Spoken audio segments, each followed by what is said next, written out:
Hey everybody, I hope you're well. Today I've written an article for you titled The Sage, and it is basically about a person, the sage or the thinker, who frees himself or frees oneself of emotions when making a critical decision. Obviously, this doesn't apply to decisions that you need to make on a whim or a spur of the moment thing, or when ordering a pizza for dinner, but big decisions in our lives where, I've referred to the fact before that in today's world we believe everything is urgent and pressing, when a lot of the time it's actually not. And unfortunately, the nature of the workplace and of demands on our daily lives instill this idea in our minds that everything must be done in a haste, and it's not the case. So the quote reads as follows: "While one must struggle to rid oneself of passions, the Stoic philosophy makes space for a person who is free from passions altogether, namely the sage." So I go into a little bit of history with Dante, the thinker, when he created the 9 circles of hell, which inspired that original sculpture that was done in the late 1800s, early 1900s. And I end off with a very, very powerful technique from the habit loop, which I have made a personal adaptation to for the purpose of the article, taken from the work of Charles Duhigg in The Power of Habit. And I'd like to explain that habit loop in my understanding as just a quick way for you guys to apply this now. Of course, I'd love you to read the article, but this is something you can listen to or watch and you can apply it to your life now. So the premise for it is, you've made a decision based on a certain amount of information that you have, right? And later on you regret the decision, or you feel angry, disappointed, or regret, or sad maybe at the decision. And those are some of the 9 emotions that I've chosen to highlight for the purpose of this article, linking to the 9 circles of hell.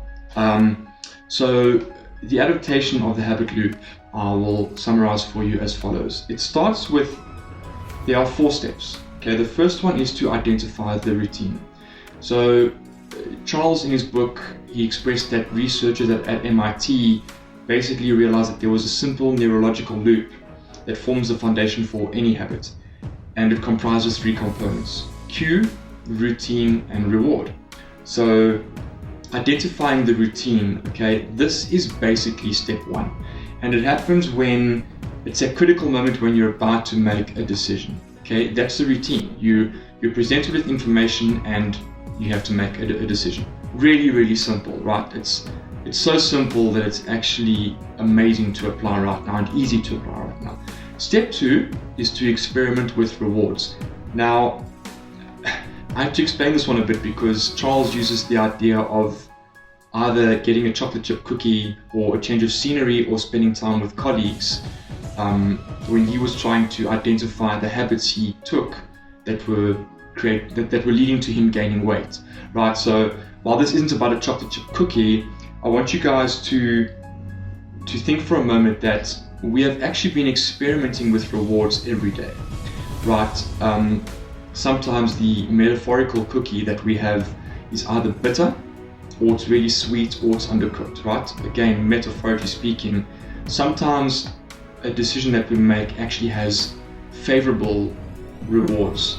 And sometimes it's luck, or sometimes you base that on a pre-existing idea or a similar scenario that you've had in the past where you know the correct decision to make.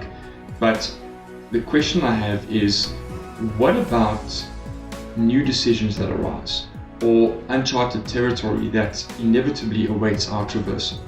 Right? The ultimate reward that we want is the knowledge that the outcome is completely favorable due to the decision that we have taken.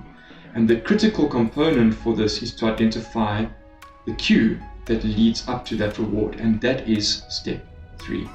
So step 3 is to isolate the cue. So this one is completely unavoidable, right? It's at that moment you're about to make a decision. Your heart is racing, you feel uneasiness welling up inside of you. It's that moment where you're just about to make a critical decision. And the nice thing about it, and the awesome thing, is that you can't escape it, because you're aware of that feeling so much, and at that point you almost wish you didn't have to make this decision.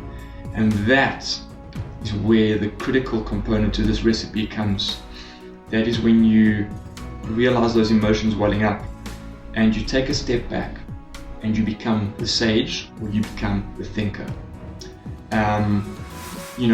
You might want to use the 5-second rule by Mel Robbins, where just as you're about to make a decision, you count to 5, and then you take action. I propose maybe counting to 10 or a bit more.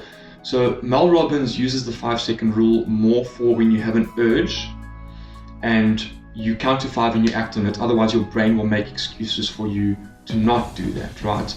But what I'm proposing is that you apply the 5-second rule to thinking rationally, putting your emotions aside, and then making a decision once you've considered possible outcomes.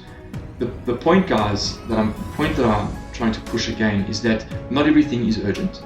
Okay, deciding what you want for dinner is not important.